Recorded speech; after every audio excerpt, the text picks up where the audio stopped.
Good afternoon, everybody, and welcome back to another installment of Scott's Selections here for Tuesday, November 26th. Before we get into today's play of the day, quick recap of what happened yesterday.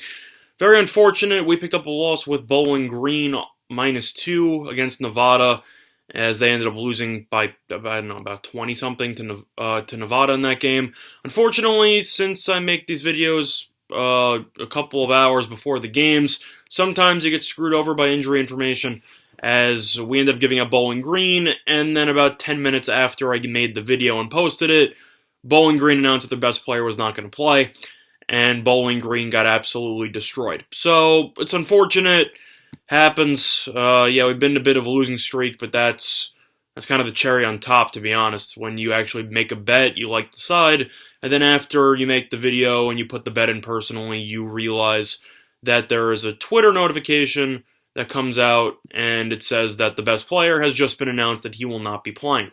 So that's unfortunate, but it happens is what it is. In terms of the winners and whiners video, though, we ended up getting a winner. We ended up going 1-2.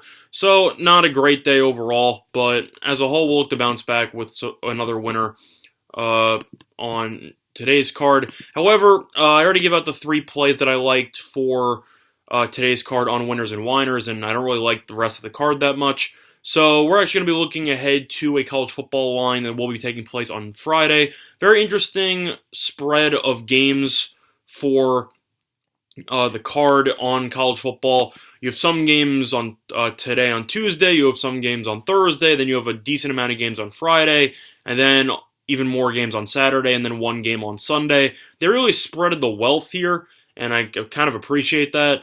But we're going to be looking at Friday's lines. I know I usually do the look-at thing for Wednesday, but since this game will be on Friday instead of Saturday, it's the same thing. So in terms of day differential. So without further ado, we're going to dive right into it. And it's going to be a matchup between Boise State and Colorado State. And we like Boise State here -13.5, which is available on FanDuel at -110.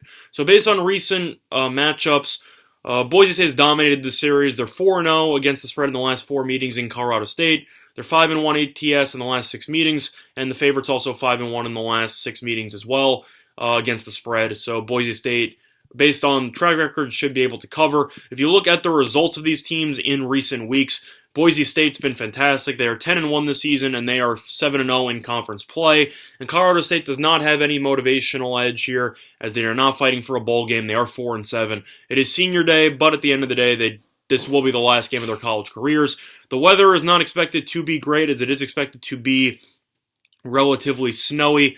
But Boise State has been absolutely filthy offensively, and I think that Colorado State, for a team that loves to throw the ball, I actually think the snow will work against them here. Colorado State this season is averaging 306 passing yards and 136 rushing yards, where Boise is averaging 184 rushing yards on the ground.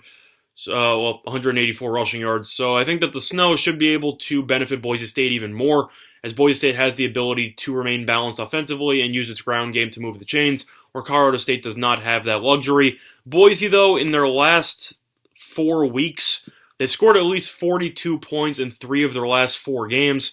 Colorado State, on the other hand, has not scored 21 points in each of their last 2, and they've lost each of their last 2 games to Air Force by 17 and to Wyoming by 10. Boise, this team has been absolutely just killing teams in the last couple of weeks, even with some injuries to their starting quarterbacks. 56 points against Utah State, 42 points against New Mexico, and 52 points against San Jose State. Boise's averaging 37.9 points per game. They're giving up 21 points per game, and Colorado State's giving up 31 points per game. So Colorado State's defense is bad. Boise State's defense is pretty good. Boise State's offense is really good. Colorado State's offense is usually good, but it relies a lot on the passing game, and in the snow, I think that will be tough to muster. So I think Boise should win a pretty low-scoring game here. I think this game should be, I'm not going to even try to make a prediction, but I'm going to say somewhere in the realm of 31-10 or so. I think Boise State will win pretty comfortably, as they will look to enter the Mountain West title game with an undefeated conference record. And Colorado State, pieces just didn't really work out. O'Brien turned out to be a decent quarterback, but once again, I definitely think that the weather conditions will work against Colorado State in this one. So the play of the day here for Tuesday, November 26th will be on Boise State -13.5, which is available at -110 on FanDuel. This line opened up at -12. It's up to -13. I think this will cross 14 on either Friday or it's on either Thursday or Friday. I expect people to keep betting Boise State moving forward, and I think that makes perfect sense based on how Boise State has looked like the class of the conference.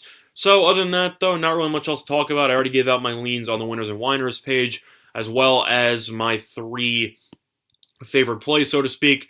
Other than that, though, that's going to over this installment of Scott Selections here for Tuesday, November 26th. And good luck to all of you and your respective bets today. Bye, everyone.